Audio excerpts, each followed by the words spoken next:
So I'm going to walk you through the instructions and give you an example of how to do this week's assignment, which is to make a storyboard from an Aesop's Fable story. All right, so let's go to week 2, Aesop's Fable assignment info, which is a folder here. Okay, so let's just read the assignment first. So here's your Aesop's Fable storyboard assignment sheet. All right, let's read through this really quickly. So first, pick an Aesop's Fable from this list. This link is also in the folder, the assignment folder. Then create a 6-panel storyboard using the Storyboard that website. So that's a website that allows you to create a storyboard that looks like this without having to draw. Okay, choose whether you'll use Graham Harmon's story circle or the 3-act structure. See lecture and week 2 content folder for diagrams of these structures. So for Harmon's story structure, a story circle, break your fable down into its 8 visual story beats. Select the 6 most visually compelling moments or use creative methods to put 2 beats into 1 panel. If you're using the 3-act structure, break your fable into 3 acts. You may want to have 2 panels per act or break up your panels between the 3 acts in a different way. Also make sure that you use those different story moments that's in that structure. So your inciting incident, your different plot points, your climax, and your resolution are all important elements of that story structure. Then go to the Storyboard that website to create a storyboard digitally without drawing. You can click here where the link is also in the folder. Map out your story beats on a Storyboard that storyboard. See the tutorial in this folder for instructions on how to use Storyboard that. So that video is in the folder as well. It will really help you understand how to use that tool. It has very specific kinds of things you could take advantage of, backgrounds, characters, all that. Okay, so then save the image file of your final storyboard to your computer and embed it in your assignment. So, and here, all right. And upload it here. When you finish, you'll have a JPEG of your storyboard and browse local files and submit it here. Also, please write with your submission the name of your fable that you chose. So probably name your file of that story title. Okay, so that is the assignment. And here's a link to the Storyboard that website and the Aesop's Fable website, and here's the sample storyboard. Okay, so now that you kind of have an overview of this folder and what the assignment is, I'm going to show you a slideshow of an example of a story that I storyboarded and how I broke it down into those story structures that we talked about earlier.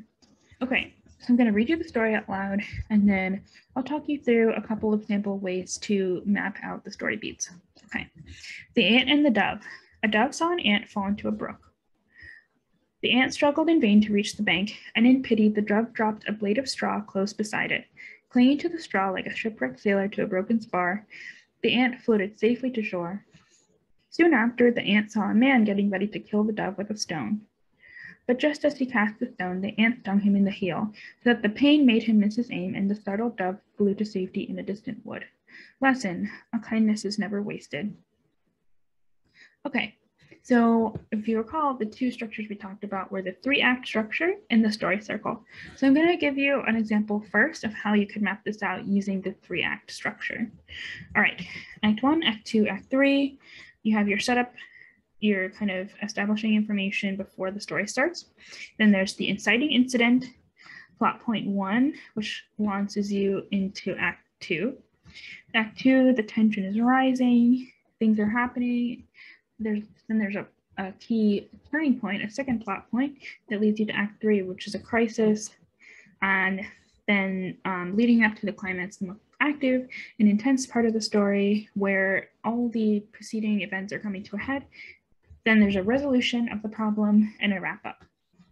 Okay, so if you're mapping out the ant and the dove using the 3-act structure, I might say that first, the setup, the establishment of everything before the story. The dove is asleep by the riverbank. Then the inciting incident, the ant falls in a river and starts drowning. The plot point 1, the dove decides to help the ant. Then Act 2, the ant recovers from drowning because of the dove's help. But then there's a turning point, a new development, which is that there's a man that wants to kill the dove.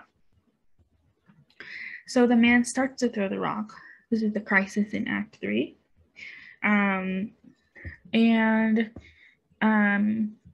The ant, in the climax, the ant fights the man, and the man leaves. The dove lives. The wrap up is the dove lives. Be kind. So Act 1, the dove is asleep. She sees an ant. That's drowning. Act 2, the dove is trying to save the ant, and the ant lives, which is great. Act 3 is the whole crisis with the man starting to throw the rock and the ant saving the dove who lives. So Act 1, Act 2, Act 3. Story circle, as we've talked about, it's these 8 story beats that are more rooted in the main character's emotional journey rather than the events that are happening. So I might map out the story circle of the dove. So here's the way that I would do it. All right, Act 1, Part 1, comfort zone. The dove is peacefully sleeping by a brook. She's in her comfort zone. She's happy. She's, thriving. All is good. Okay, need or desire. The dove sees an ant drowning in the water and she wants to save it. She wants to help him. Then she's in an unfamiliar situation.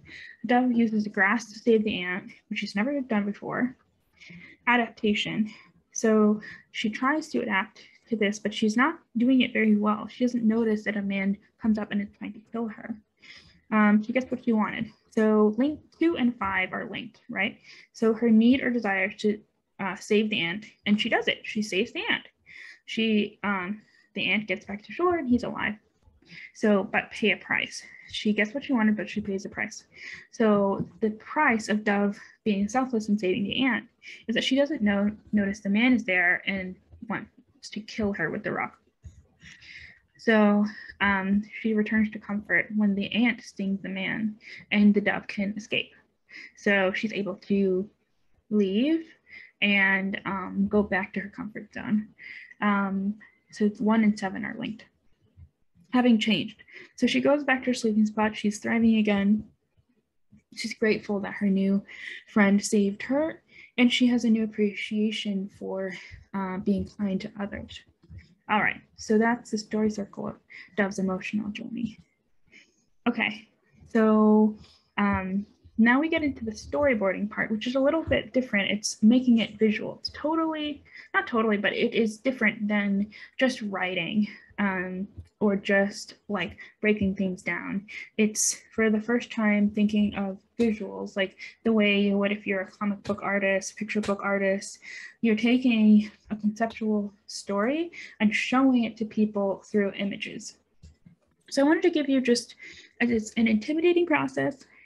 I wanted to kind of guide you through the way that I did it with the Storyboard That program, and then at the end give you some general advice about how to approach storyboarding on your own. Okay, so here's the storyboard I created for this Dove and Ant story. Dove is sleeping. It's a 6-panel thing. By the way, Storyboard That, you have to use 6 panels. So make sure that you think about your story in 8 story beats and then condense it to 6. That's what I did. Okay. So first, in her comfort zone, right? Dove is sleeping. She sees an ant, or an ant starts floating by. She sees the ant. She says, "Oh no, that ant is drowning. Let me help him." Then Dove is still saving the ant. "Here, little guy, grab this stick." But there's a boy behind her and he says, "Ha, I'm gonna catch this dumb bird." The boy's hand. "There you go," Dove is saying. Ant says, "Oh no, Dove, look out." The next panel. "Ah, an ant stung me. Ow." The ant is here biting his knee. And the Dove is like, "Huh?" And then in the final panel, Ant and Dove fly away together and the boy is crying. And Dove says, "Thank you, Ant. Let's get out of here." Okay. So here's a review again of the steps that I kind of mapped out with the story circle. And I'll just go through one at a time and kind of see how I started here with this. And I actually just wrote it on a piece of paper. So this is it. Yeah. 1, 2, 3, 4, 5, 6, 7, 8. I did this first before doing any visuals. I totally recommend being really sure of what your story beats are on paper in writing before you do any visuals. If you start with visuals, you're going to get confused. You might accidentally put too many panels like at the beginning of the story and not have enough time to wrap it up and really focus on the important visual moments. So I started with the written version. So comfort zone, Dove is sleeping peacefully by a brook. That's the story circle. 1, comfort zone. 2, need or desire. Okay, so 2, need or desire. Dove sees an ant drowning and wants to save it. And then I ended up making this panel. Unfamiliar situation and adaptation.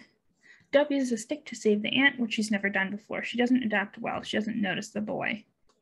Okay, so the unfamiliar situation is saving the ant, right? So that puts her at a disadvantage.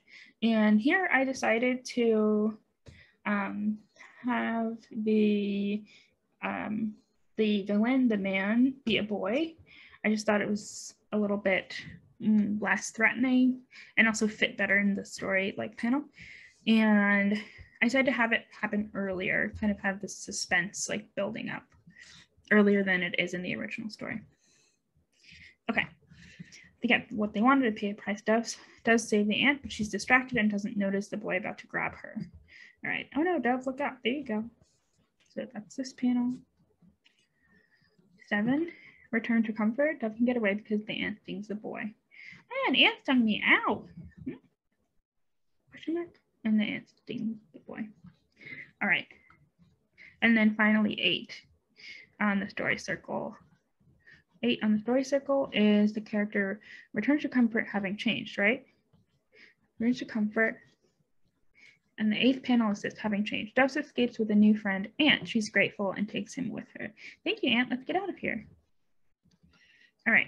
So general storyboarding advice that's really important. Okay. First, prioritize your characters. In any story, writing or visual, the characters are the star of the show. You see the story through them. And because of that, when you translate it to visuals, drawing, or otherwise, you need to make sure your characters are very visible. They should fill up the panel. They shouldn't be tiny and hard to read. They should always be clear, like what they're doing, what their emotions are, what their actions are. And that doesn't mean they always have to be in the middle of the panel or of the shot at all, but they should always be visible. Okay, make it clear. This one is sounds self-explanatory, but it's worth talking about it. It's kind of like you need to think of it as like a play or maybe even like a game of charades. In charades, you need to show through your actions and your body language what's happening, right? Or in a play, the characters are displayed clearly throughout the scene. So you need to use the way that you pose and place your characters to show what's happening, to show what they're thinking. When you're writing, you can just write, she thought she was really sneaky, but she was actually very loud. You know, like you can write about your character's thoughts, but in a visual format, you have to show what they're thinking and what they're doing very clearly. So make sure that your characters are visible, that they're not blocking each other, that pieces of the environment aren't blocking them, and that everything is clearly readable. Like in this scene, when the bird is, when Dove is giving a stick to the ant, I had to show that very clearly. If this stick had been behind her, I wouldn't know visually that, you know, why she was doing that action. It has to be really clearly shown, like overly obvious sometimes what's going on. Okay. Use a variety of shots, close-ups, and wide shots. So here I'm really close in on Dove's body and face to show that she's sleeping. Like she has a calm emotional state at the beginning. But then later, I zoom out to show kind of like a wider scene and more action between the different characters. So generally when it's closer up, the shot is closer and more zoomed in, it shows more of the like emotional state or like a reaction to something. And the wider it is, the more action you see, the more you can see things changing in a scene. So like, for example, a new character coming in or out, what your characters are doing in the space. And then at the end, it's a very wide shot. It's kind of a wider world. And this is a great way to kind of have an emotional wrap up maybe, or give people a sense of like the broader world of what's happening to you, what has just happened to your characters and like what a grander impact is on them. All right, so the other advice, not necessarily just about the visuals, but about visual storytelling in general, only show the most important moments. So from this story, there were things that happened in between, right? She saw, like she's sleeping, she wakes up a little bit, and then she sees the ant. And then she thinks about him drowning and thinks about her friend that drowned. You know, there could be a million smaller things that happen in between the big moments. But with storyboarding and with visual storytelling in general, you have a limited space, a limited amount of time to show certain visuals to capture the essence of your story. So you have to be really selective and really concise about what moments you choose. So the story beat, like down to 8 story beats or 6, that really helps with that. And with those 6 story beats, be super selective about what's the most important emotionally and plot-wise. And then most importantly, stay flexible. So if you're telling a fictional story like a fable, especially, you can just be very loose about how you tell the story, like what you make happen in the story. If you stick to the sort of the main essentials, you can embellish, you can take things out, you can add things in, you can create a slightly new visual. Like, of course, in my story, in the original Aesop's Fable, the dove does not right away with the ant. Like, they do not develop a friendship. But I decided that that would kind of be a more satisfying emotional arc for the dove, to kind of like learn this bond through helping someone. And also it's visually more interesting to have the ant flying away with the dove. So I just added that. Also, I changed the man to be a boy. I changed the boy, instead of having a rock that he's throwing, he's just gonna grab her, because that was easier to show. It would be very hard to show like he has a rock and it's very small visually, so it would be hard to make obvious in the scene. I changed things just for clarity and simplicity. So be flexible and do what makes a good story. You don't have to be so rigid about what is actually in the like source text.